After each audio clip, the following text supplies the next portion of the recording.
walang katulad, ika'y nag-iisa, ikaw lamang, wala nang iba. Sa'yo ang aming awit, dinggin ang aming tinig, isisigaw sa buong mundo.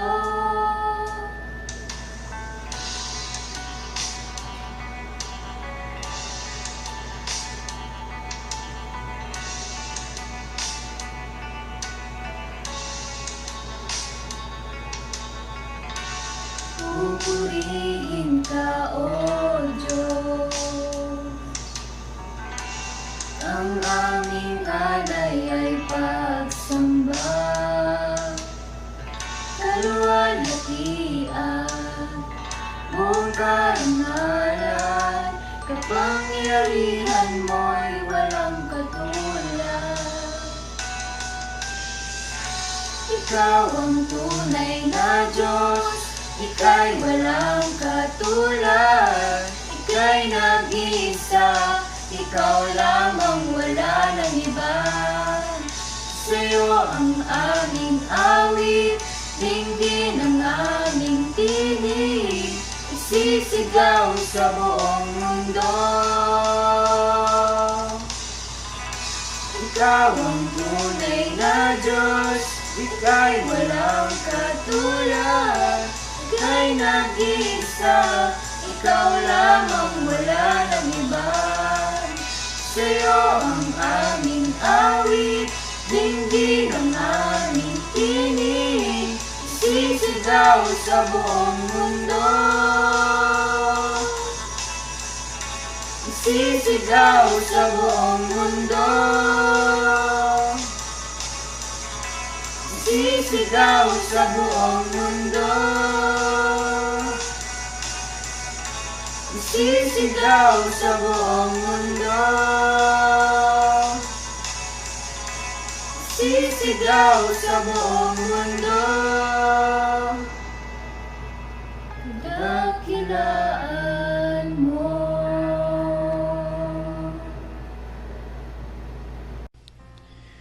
Tayo po'y manalangin. Mabaging Ama, mabaging Diyos, maraming salamat po sa biyayang pinagkaloob niyo sa amin sa panahong ito. Panginoon, pinagpapasalamat namin ang kalusugan ng aming pamilya. Salamat po dahil pinoprotektahan niyo sila sa mga sakuna, Panginoon. Hindi niyo hinahayaan na mahawa ang isa sa mga miyembro ng mga pamilya namin, Panginoon, na Panginoon, malaking bagay na po sa amin na nakikita namin na malusog ang aming pamilya. Kahit po, Panginoon, na wala kaming mga trabaho, hindi nyo kami pinapabayaang magutom. Pinananatili nyo kaming malusog ang pangangatawan, Panginoon. Maraming salamat po dahil hindi nyo kami pinapabayaan sa kahit anong panahon. Nasubukan namin ng inyong pagmamahal, presensya sa bawat panahon na nagdudulot ng pagsubok sa amin, Panginoon. Maraming salamat po dahil nandyan po kayo palagi, nakasubaybay, nakaalalay, at higit sa lahat sa pagmamahal, suportang naidudulot nyo, Panginoon. Naidudulot ng inyong mga instrumento, Panginoon. Maraming salamat po. In Jesus' mighty name, we pray. Amen.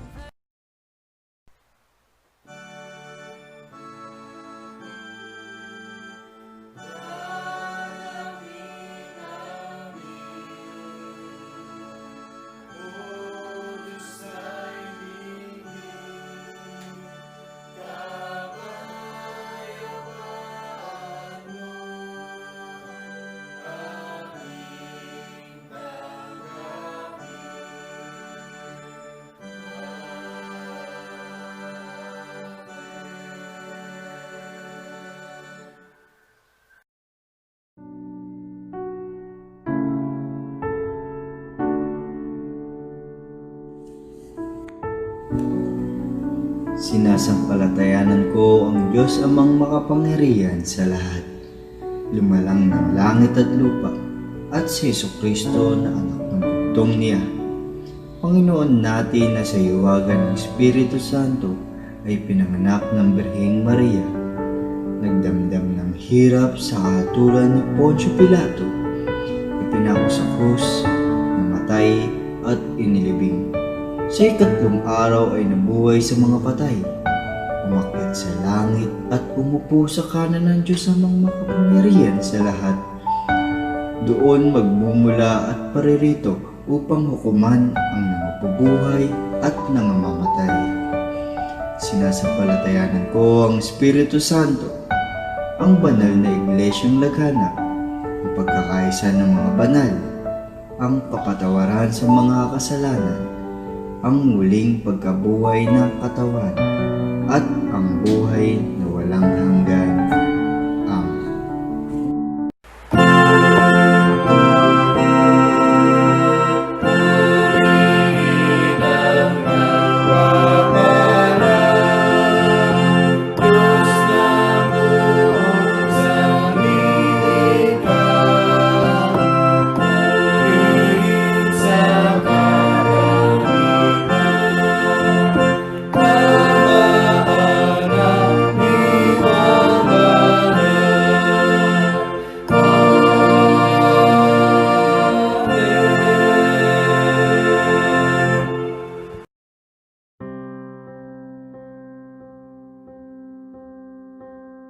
Ikalawang Mga Hari, Kabanata 2, versikulo 11 hanggang 22. Sinabi ng mga taga-roon kay Eliseo, "Tulad po ng inyong nakikita, maganda ang lungsod na ito. Marumi nga lang ang tubig, kaya't hindi mabunga ang lupa." Sinabi niya, "Bigyan ninyo ako ng isang bagong mangkok, at lagyan ninyo ng asin." Ganoon nga ang ginawa nila. Dala ang mangkok, pumunta si Eliseo sa bukal ng tubig at ibinuhos ang asin. Ito ang sabi ni Yahweh, "Lilinis ang tubig na ito at hindi na pagmumulan ng sakit o kamatayan," sabi niya. Mula noon, naging malinis ang tubig na iyon gaya ng sinabi ni Eliseo.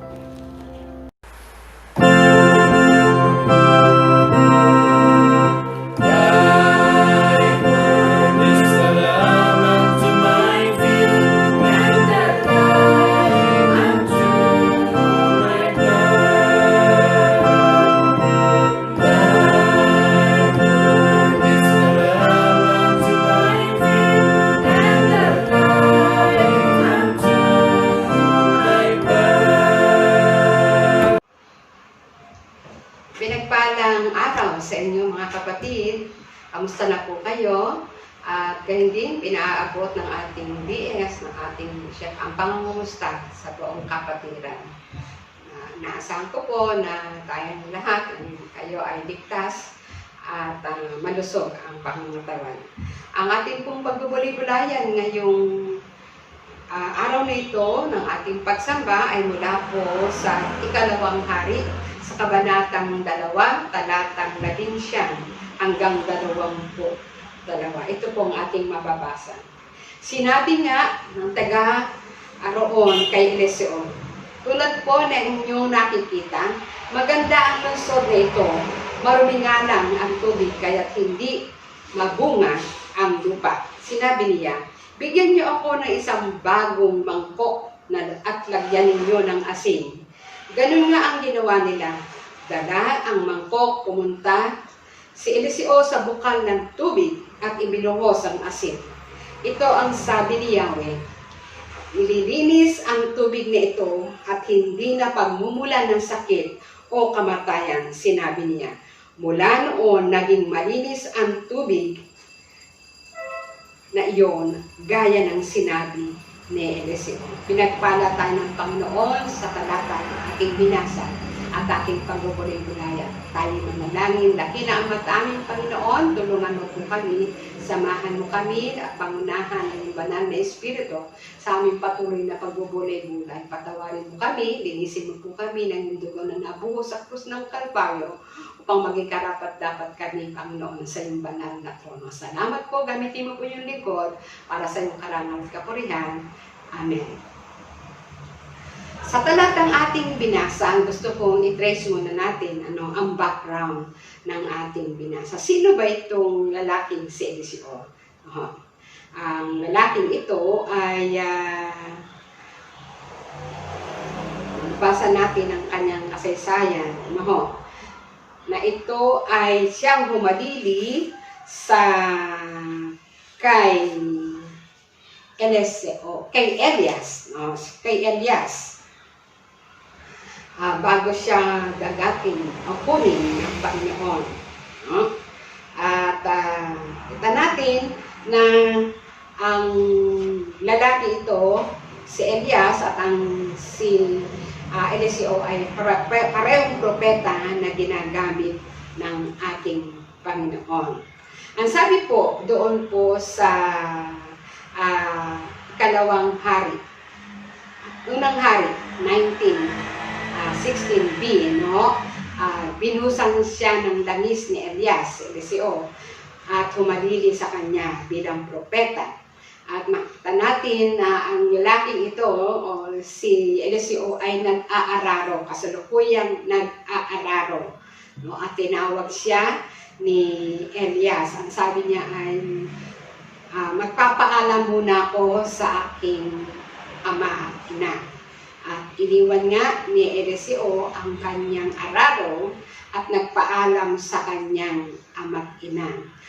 At siya ay nagpatay ng toro at yung araro na kanyang ginagamit ay ginawa niyang panggatong para lutuin ang toro at pinakain sa mga tao.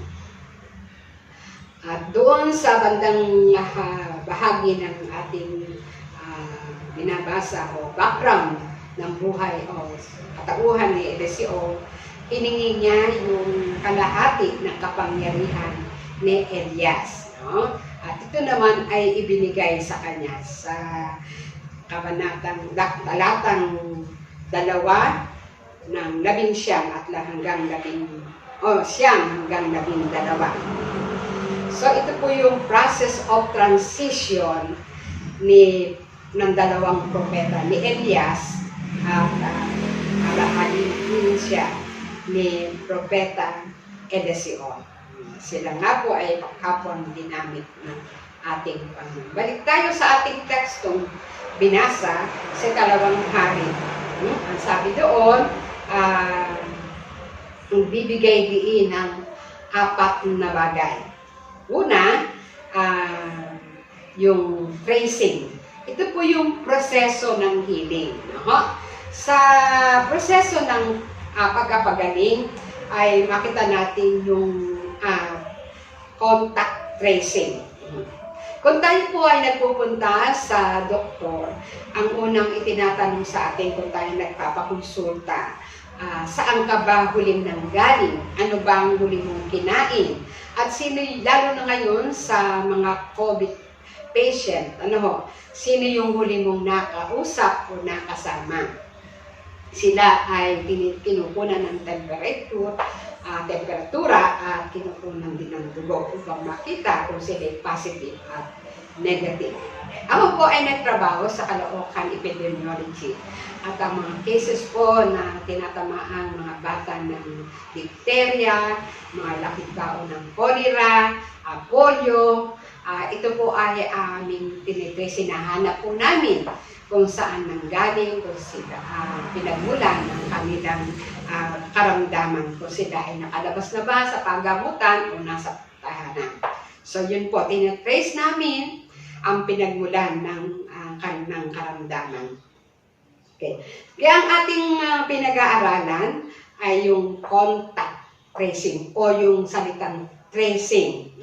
Makikita natin sa ikalawang hari, kabanatang 2, talatang 11. Ang sabi dito, maganda ang lungsod, marumi nga lang ang tubig, kaya hindi magbunga ang lupa. Alam niyo po, mapakahalaga yung tubig. No? Kung tayo ay bumibili ng lupa na gagamitin natin patayuan ng ating bahay o gagawin ng farm, mapakahalaga po yung tubig na ano yung dumadaloy, ano ho. At dito makikita natin, okay? Malinis ba siya? No? Yan, mapakahalaga po yung malinis na tubig. Ang sabi dito ay maganda yung lungsod, pero po marumi ang tubig at hindi nagbubunga ang lupa. Okay?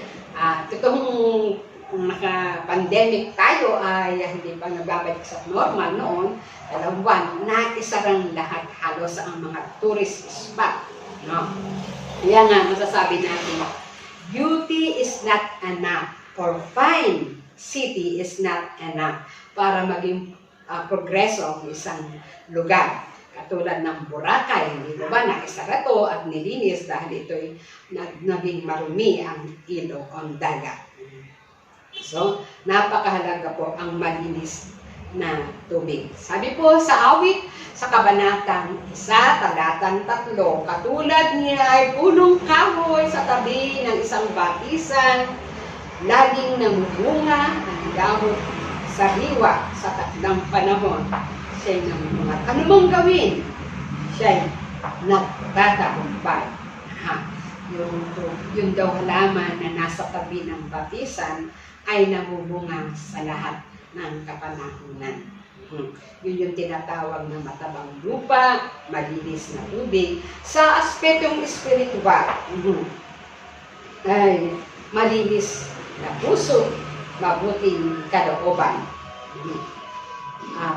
Ito ay magbubunga ng bunga espiritual. Pangalawa, the process of healing is through prayer. Prayer. Doon po sa ating binasang talata, ang sabi doon sa King James Version, sa verse 19b, behold, I pray thee the situation of this city. Pleasant, my Lord said. Tingnan mo, sinasamo namin na ang kalagayan ng bayan ito. Napakahalaga po at dapat nating gawin tayong mga tao, yung mga tiga-Pilipinas, ay dumulog sa ating Panginoon sa magitan ng panalangin ang buong bansa. Gayon din ang buong mundo. Sabi po sa Exodo, sa kabanatang 15, talatang 25, dahil dito humingi ng tulong si Moises kay Yahweh, itinuro naman sa kanya ang isang putol ng kahoy, kinuha ito ni Moises at inilagis sa tubig na wala ang pait niyon. Ang patotoo po ng mga taong gumagaling sa COVID virus ay dahil sa maraming nananalangin sa kanila. At siya mismo o yung person ng tao mismo ay gumagaling dahil sa panalangin. Sabi po sa Santiago, kabanatang 5, talatang 15 hanggang 16, malaki ang nagagawa ng panalangin ng isang taong matuwid. So, ang proseso po ng kagalingan, una ay ang tracing, contact tracing, at ang pangalawa, through prayer. Then, ang pangatlo, obedient, ang pagsunod. Ang pakikinig sa tinig ng Diyos.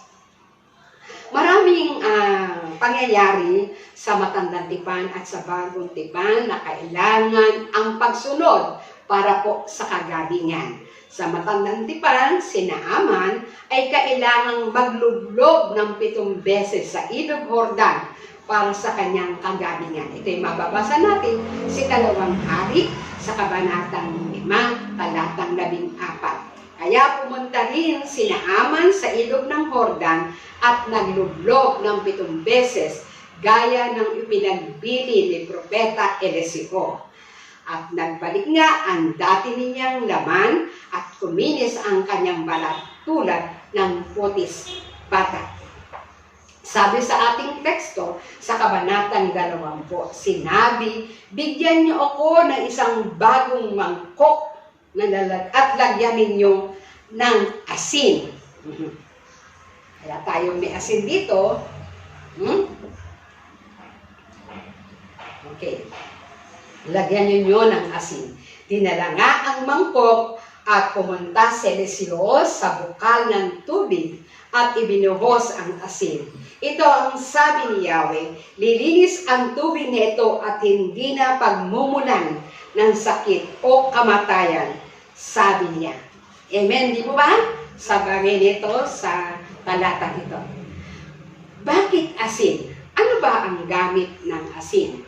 Ginamit din ang asin sa paglilinis o ginagamit din natin ang asin sa paglilinis. Nung ako'y bata, nung wala pa po kami pambili ng toothpaste, ang asin po ang aming ginagamit pag nagsisipidyo ng ngipin.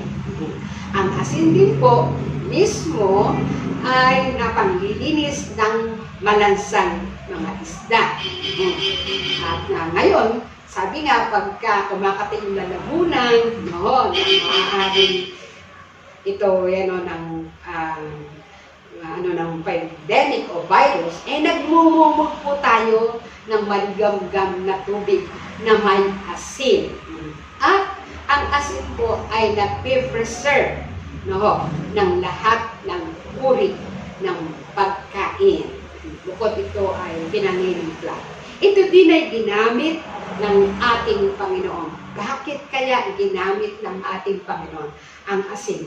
Sa Matthew 5:13, ang sabi ng ating Panginoon, kayo ang asin ng sanlibutan. Kung wala ng alat ang asin, paano pang mapapanauli ang alat ito?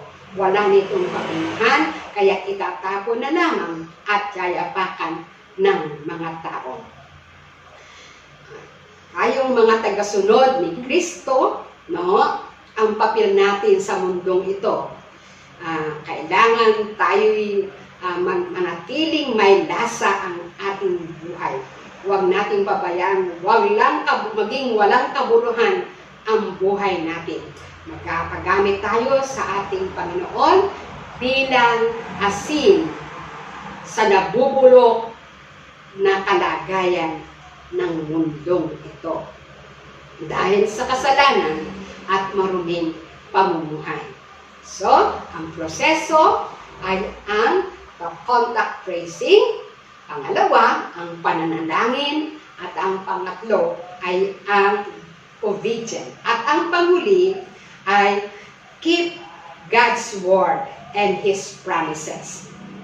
Sabi po sa Kabanatang 21, ito ang sabi ni Yahweh, lilinis ang tubig na ito at hindi na pagmumulan ng sakit o kamatayan. Sabi niya, mula noon naging malinis ang tubig na iyon, gaya ng sinabi ni Eliseo. Ang banal na kasulatan ay punong-puno ng mga dakilang salita ng Diyos na nagpapaalala sa atin na pwede nating panghawakan ang pangako, ang tapat na salita ng Diyos. Sa Exodo 15:26, sunod na talata na ating binasa kanina, sinabi ni Yahweh kay Moses, ang mga Israelita, kung buong puso ninyo akong susundin at ang kautusan ko ay tutuparin ninyo. Hindi ko ipararanas sa inyo ang alinmang sakit na ipinaranas ko sa Ehipto. Akong si Yahweh ang inyong manggagamot. Dahil po ang pakikinig, ang pagsunod, at pagtitiwala sa tapat na salita ng ating Panginoon. Marami pang mga talata sa banal na kasulatan na ating mababasa at makikita. Sabi po sa Bilang 23 verse 19, ang Diyos ay di nagsisinungaling na tulad ng tao, anuman ang sabihin niya ay kanyang gagawin. Kung mangako man siya, ito'y kanyang tutuparin.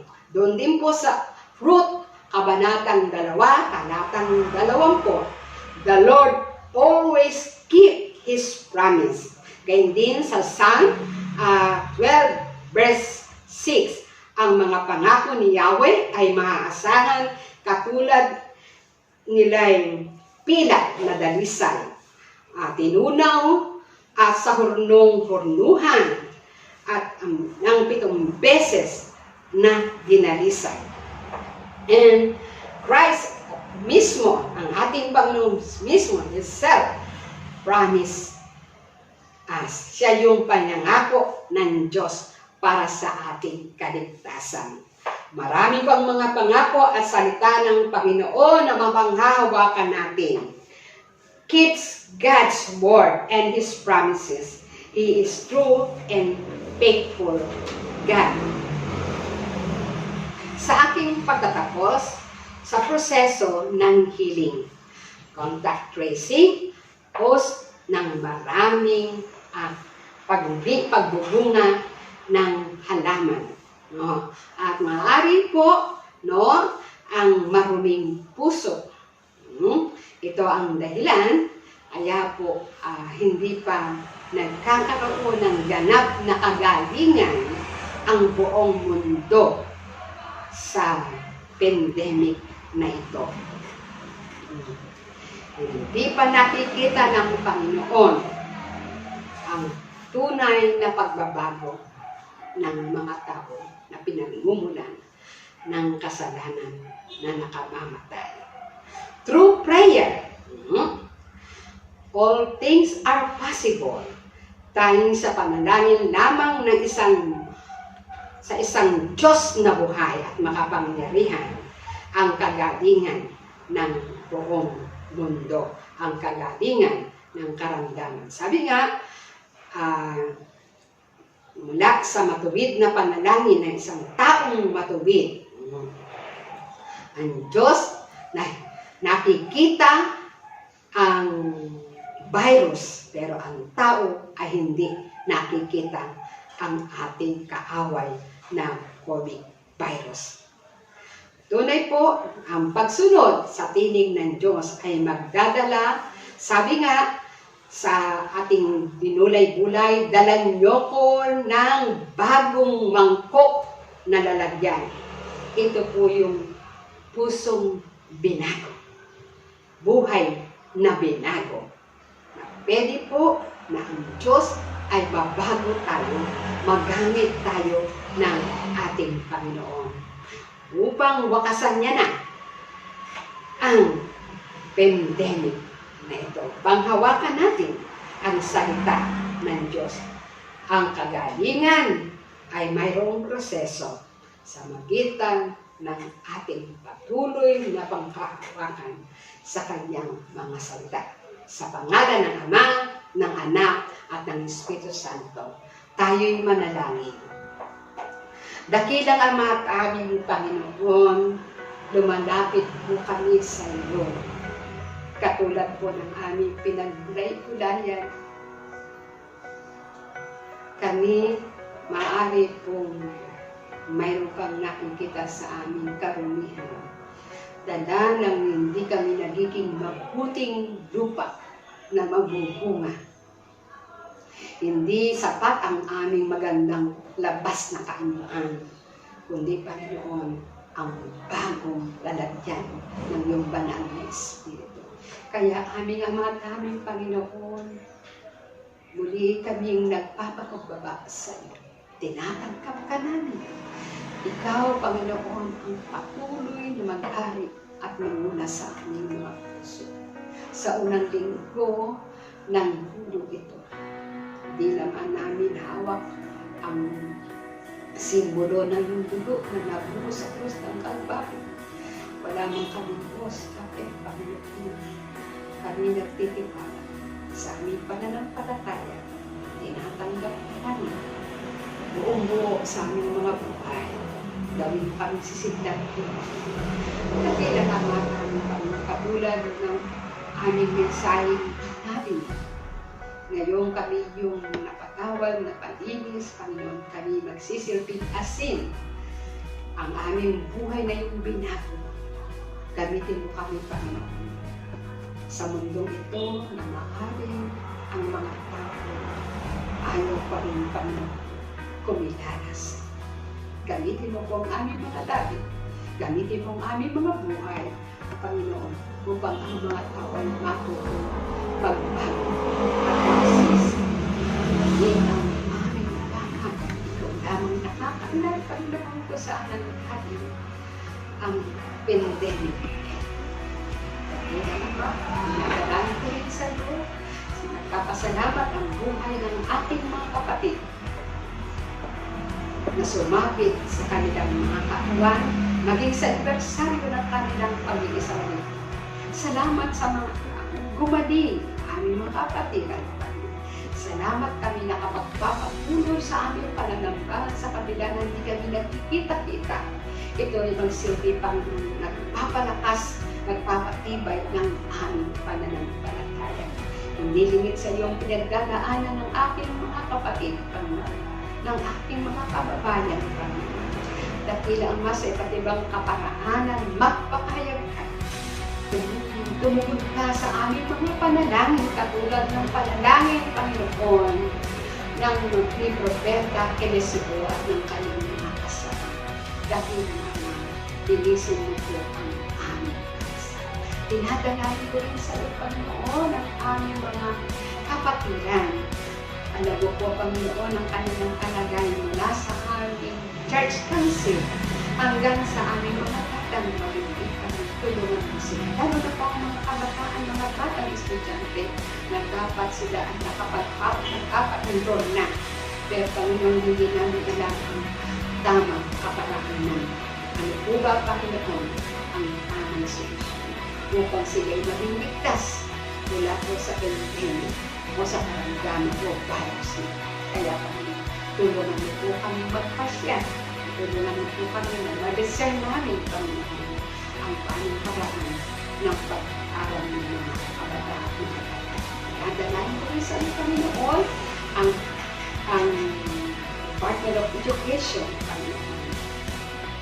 Samahan mo silang lagi at patuloy na pangunahan, Panginoon, sa paghahanda ng nalalapit na pagpasok ng mga kabataan at mga bata. Tinadalain ko rin sa iyo, Panginoon, ang aming mga gawain at misyon sa loob at labas ng iglesia. Tulungan mo kami, Panginoon. Maging ang aming mga kababayan, mga kapatiran na nasa ibayong dagat. Malawak, Panginoon, ang sakop ng pandemya na ito, Panginoon. Ama, higit kang may kapangyarihan. Patuloy mo pong gamutin, patuloy mo pong pagalingin ang kabuuan ng mundo. Dakina, tinatalain ko rin po sa iyo ang aming mga frontliner, ang aming mga kapulisan, ang aming mga health worker, Panginoon, at lahat ng ginagamit mo, Panginoon. Sila na patuloy pong ibinibigay ang kanilang buhay sa paglilingkod sa aming kapwa. Danahin ko rin sa iyo ang aming Pangulo at ang kanyang mga kabinete, ang Department of Health, Panginoon, ang DSWD, Panginoon, at ang lahat ng bagay na sangay at pribado, Panginoon. Tulungan mo kami matutong magtulungan at magsama-samang magtagpuan. Dakila, Ama, palain mo rin po ang mga leader ng aming iglesia, ang aming bishop, ang aming mga DSS, ang aking mga kapagagawa mula natin. Patuloy kami, Panginoon, sama-sama maging ang body of Christ, Panginoon, ipakalat ang iyong mabuting balita na siyang pag-asa ng mundo ito. Nang sa mga salamat sa iyo, Panginoon. Kung may mga ibigat na langit pang aking mga kapatid na hindi ko malakasang nabagin, Ikaw ang Diyos na makaya't maalam. Katagpuan ko ito ayon sa iyong kapatanan. Lahat po ito aking dinadalangin na may pagkapasalamat sa tayong pangalan po ni Jesus na aming pangkakapagligtas. Amen. Mga kapatid, hayaan niyo pong ibahagi sa atin ng Panginoon ang nakasulat sa Malakias chapter 3 verse 10. Sinasabi po dito, dalhin niyo ng buong buo ang inyong ikasampung bahagi sa tahanan ng Diyos upang matugunan ang pangangailangan ng aking tahanan. Subukin niyo ako sa ganitong bagay kung hindi ko buksan ang bintana ng langit upang matugunan at mabigyan kayo ng inyong pangangailangan. Sagana po yung sinasabi dito ng Panginoon. Saganang pagpapala. Subukin niyo ako sa ganitong bagay kung hindi ko buksan ang bintana ng langit upang ibigay sa inyo ng sagana ang inyong mga pangangailangan. Sino pa rin po sa atin ang natatakot o nagdududa na kapag nag-offer tayo sa Lord, once na nag-offer tayo sa Lord, feeling natin mawawalan tayo? Sino po dito yung nagdududa pa rin na sa natitira kong salapi, sa natitira kong pera, ay ibibigay ko pa sa Panginoon, baka mawalan ako? Sino pa rin sa atin ang nagdududa sa kakayahan ng Panginoon? Kailanman ay wag po nating pagdududahan ang kakayahan ng ating Panginoon dahil lagi natin tatandaan na Siya ang may-ari ng lahat, Siya ang higit na mayaman sa lahat, Siya ang makapangyarihan. Ngunit anong ginawa po ng ating Panginoon para sa ating lahat? Siya pong mayaman ay bumaba sa lupa, naging tao po, upang maranasan ang ating mga pinagdaraanan, upang tayo'y maging mayaman, upang tayo maligtas sa ating mga kasalanan. Ang Panginoon na mayaman ay naging mahirap para tayo'y yumaman sa karunungan, yumaman sa pagmamahal, yumaman upang maligtas sa ating mga kasalanan. Lagi po nating tatandaan na marami nang nagpatotoo na kapag nagbigay ka sa ating Panginoon, ay kailanman ay hindi ka magkukulang. Naiintindihan ko po at naiintindihan ng Panginoon na sa panahon pong ito ay tayo sinusubok.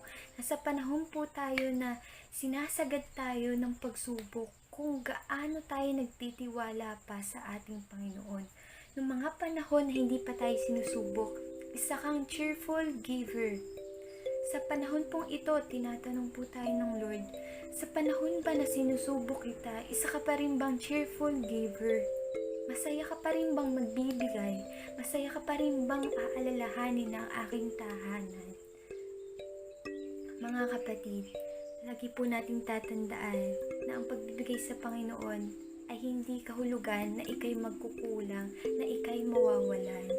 Ang pagbibigay po sa Panginoon ay katumbas ng pagbabalik mo ng pagmamahal sa Kanya at hindi yun pagkukulang. Iyon ay magkakaroon ka ng higit pang pag-ibig sa Kanya, magkakaroon ka ng mga higit pang mga bagay gaya ng pinangako niya. Subukin niyo ako sa ganitong bagay kung hindi ko pa buksan ang langit upang ibigay sa inyong lahat ang inyong mga pangangailangan sagana. At higit po sa lahat, lagi po nating tatandaan ang pangako po natin sa Panginoon na 1,000. Natatandaan niyo pa po ba yung 1,000 na ibibigay natin sa Panginoon? Natatandaan niyo po ba nung nag-worship tayo, sinabi natin, kung mayroon lamang akong 1,000 buhay, di pagkakait, lahat sa'yo'y ibibigay. Gayon pa man sa'kin, nag-iisang taglay, ilalaan bawat saglit upang ibigin ka nang walang humpay. Yun po ang higit na mainam na pagbibigay sa Panginoon, ang pag-ibig po, ang pagmamahal sa Kanya. Tandaan po natin ang 1,000 buhay na ating pinangako sa Panginoon. Kung meron lamang ako nito, Lord, ibibigay ko yung buhay ko sa iyo, Panginoon. Mag-worship ako sa iyo. Magtitiwala ako sa iyo ng buo. Natatandaan niyo pa po yung 1,000.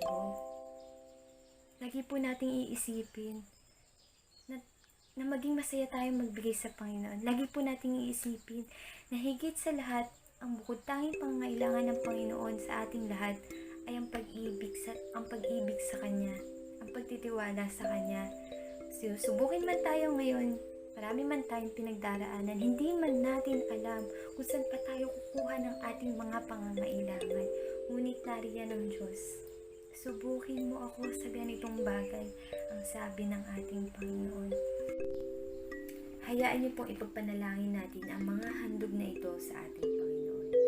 Lord, maraming salamat po dahil ang pagmamahal mo'y naging sapat, Panginoon, upang malagpasan namin itong 3 buwan na ito na kami sinusubok, Panginoon, ng pandemya. Maraming salamat po dahil hindi mo iniwan ang bawat isa sa amin. Nariyang kakasama namin habang kami lumalaban.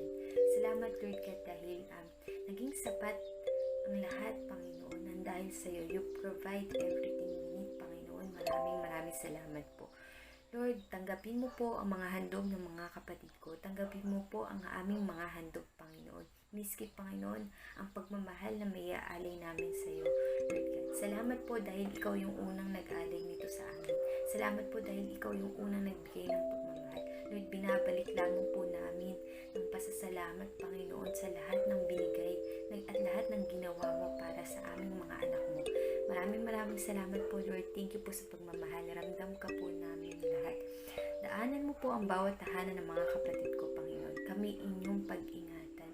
Itago mo po kami, Panginoon, upang wag po kami madapuan ng kahit anumang sakit.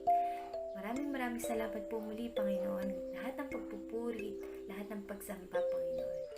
Sa matamis mong pangalan, Panginoon, inaalay namin itong lahat. In Jesus' name we pray. Amen.